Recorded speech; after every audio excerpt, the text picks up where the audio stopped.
नमस्कार, ABCNN news पर आपका स्वागत है। मैं हूं मनीषा राणा। प्रस्तुत है आज का मुख्य समाचार। बाबा साहेब अम्बेडकर की 134वीं जयंती पर सीएम योगी का बड़ा ऐलान। मुख्यमंत्री योगी आदित्यनाथ ने सोमवार सुबह लखनऊ के हजरतगंज स्थित भारत रत्न डॉक्टर भीमराव अंबेडकर की प्रतिमा पर माल्यार्पण कर उन्हें श्रद्धांजलि अर्पित की।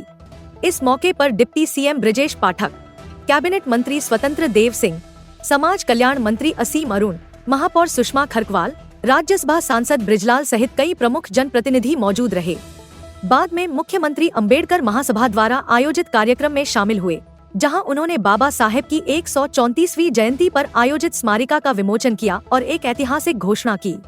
मुख्यमंत्री ने कहा कि उत्तर प्रदेश में जीरो पॉवर्टी कार्यक्रम की शुरुआत बाबा साहेब डॉक्टर भीमराव अंबेडकर के नाम पर की जाएगी। यह कार्यक्रम अप्रैल महीने से शुरू किया जाएगा। उन्होंने बताया कि इसका उद्देश्य प्रदेश में हर गरीब और वंचित व्यक्ति को गरीबी रेखा से ऊपर उठाना है। मुख्यमंत्री ने कहा कि इस योजना के पहले चरण में 14 से 15 लाख परिवारों को जोड़ा जाएगा।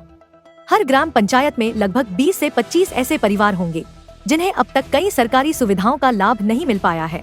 डबल इंजन सरकार इन सभी को सभी आवश्यक सुविधाएं प्रदान करेगी। उन्होंने कहा कि इस योजना को बाबा साहेब के नाम पर इसलिए रखा गया है क्योंकि उन्होंने ही देश को सामाजिक, शैक्षणिक और आर्थिक समानता का दर्शन दिया था। सीएम योगी ने कहा कि भारत बाबा साहेब की विचारधारा के कारण आज दुनिया का सबसे मजबूत लोकतंत्र बन चुका है। उन्होंने यह भी कहा कि बाबा साहेब को संविधान समिति के ड्राफ्टिंग कमेटी का अध्यक्ष बनने का अवसर मिला और उन्होंने भारत का एक ऐसा संविधान तैयार किया जो आज भी हर नागरिक को जोड़ता है। उन्होंने उन लोगों को भी याद दिलाया जो भारत की एकता पर सवाल उठाते थे और कहा कि 140 करोड़ भारतीय आज एकता के सूत्र में बंधे हैं। मुख्यमंत्री ने बाबा साहेब के अलावा जोगेंद्र नाथ मंडल का भी उल्लेख किया और कहा कि भारत ने बाबा साहेब को तो सम्मान दिया, लेकिन मंडल को भुला दिया गया, जो इतिहास की एक भूल है। उन्होंने कहा कि इतिहास की गलतियां माफ नहीं करती और देश को कमजोर करने वाली ताकतों से सावधान रहना जरूरी है। सीएम योगी ने कहा कि अटल बिहारी वाजपेयी ने बाबा साहेब के सपनों को साकार करने की शुरुआत की और प्रधानमंत्री मोदी ने उसे गति दी।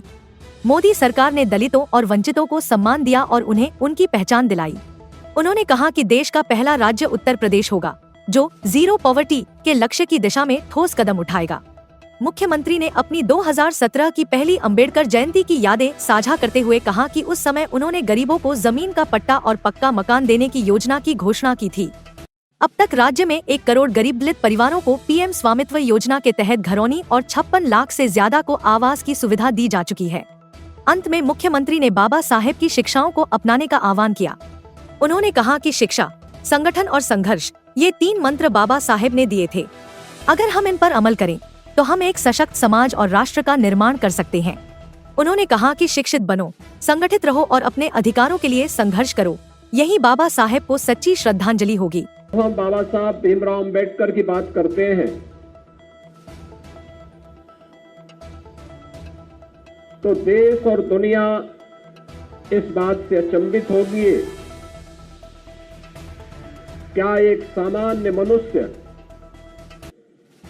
विपरीत परिस्थितियों में एक गरीब घर में पैदा होकर के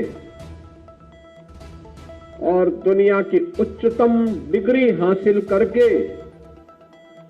उन कोटि कोटि लोगों के जीवन में जो वंचित थे, अभाव से ग्रसित थे, जिनके साथ मानवीय व्यवहार भी नहीं हो पाता था, उन लोगों के न्याय के पुरोधा के रूप में लोगों के लिए पूजनीय बन जाए। आज की पीढ़ी इस बात को सुनती है, दुनिया इन बातों को सुनती है, तो उन सबको लगता है कि एक सामान्य मनुष्य नहीं बल्कि एक महामानव रहा होगा, और वो महामानव कोई और नहीं, डॉक्टर भीमराव अंबेडकर जी थे।